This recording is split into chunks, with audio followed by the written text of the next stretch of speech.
Halo semuanya, perkenalkan saya Komang Ayu Dandari dari Universitas Sriwijaya dengan nomor induk mahasiswa 100113820259192 dari kelas Ilmu Kesehatan Masyarakat C angkatan 2020. Di sini saya akan membawakan materi analisis resiko keselamatan dan kesehatan kerja atau K3 untuk memenuhi tugas ujian tengah semester mata kuliah analisis resiko keselamatan di lingkungan lahan basah. Teman-teman tahu nggak sih bahaya keselamatan dan kesehatan kerja atau K3? Mungkin masih terdengar asing di telinga teman-teman. Untuk mengetahui pengertian bahaya keselamatan dan kesehatan kerja, mari simak video ini. Let's check this out. Jadi, bahaya adalah semua sumber, situasi, ataupun aktivitas yang berpotensi menimbulkan cedera atau penyakit kerja yang biasa disebut dengan PAK. Tahukah kalian, sumber bahaya bukan hanya berasal dari alat yang digunakan di dalam suatu perusahaan, namun ada juga beberapa sumber yang bisa menimbulkan bahaya. Di antaranya yang pertama manusia itu sendiri yang lalai saat melaksanakan pekerjaannya. Kemudian yang kedua ada mesin yang digunakan saat proses produksi. Kemudian yang ketiga material yang tidak sesuai saat digunakan. Kemudian yang keempat metode yang tidak sesuai dengan prosedur. Dan yang kelima lingkungan yang tidak mendukung. Selanjutnya yaitu faktor penyebab bahaya. Di sini ada 5 faktor yang bisa menyebabkan suatu bahaya. Di antaranya 1. Biologi, misalnya bakteri, virus, jamur, tanaman, dan binatang. Kemudian faktor yang kedua yaitu faktor kimia, misalnya gas beracun, debu, bahan yang mudah meledak, bahan radioaktif, dan lain-lain.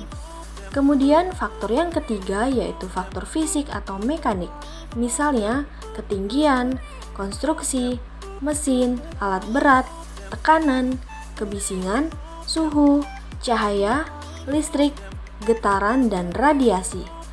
Kemudian faktor yang keempat yaitu faktor biomekanik, misalnya gerakan berulang, posisi kerja yang tidak sesuai, desain tempat kerja yang tidak nyaman, dan pengangkutan manual.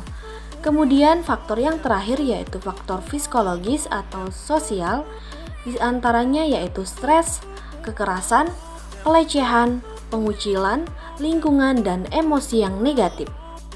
Di sini juga dijelaskan mengenai resiko keselamatan dan kesehatan kerja, di mana memiliki definisi bahwa resiko keselamatan dan kesehatan kerja adalah potensi kerugian yang bisa diakibatkan apabila terdapat kontak dengan suatu bahaya, misalnya luka bakar, patah tulang, kram, dan lain-lain.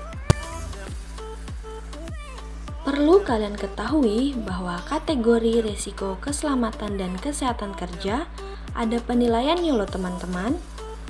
Di sini tertera pada tabel yang menggambarkan keparahan dan frekuensinya.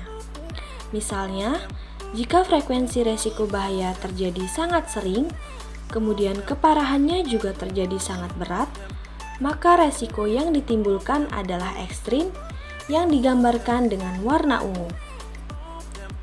Kemudian, pada tabel juga dijelaskan keterangan warna untuk menggambarkan resikonya.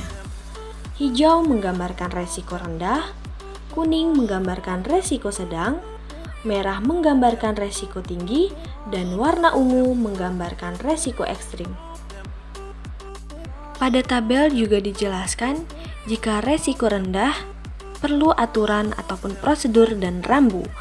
Kemudian untuk resiko sedang perlu tindakan secara langsung. Untuk resiko tinggi perlu perencanaan dan pengendalian, serta untuk resiko ekstrim perlu perhatian manajemen atas. Di sini juga dijelaskan mengenai hierarki pengendalian resiko dan bahaya. Ada 5 hierarki yang perlu diperhatikan. Yang pertama yaitu eliminasi, di mana bahaya dihilangkan secara langsung. Kemudian yang kedua substitusi, yaitu pergantian alat, mesin, bahan, tempat kerja menjadi yang lebih aman. Kemudian yang ketiga perancangan, yaitu modifikasi alat ataupun mesin serta tempat kerja menjadi lebih aman.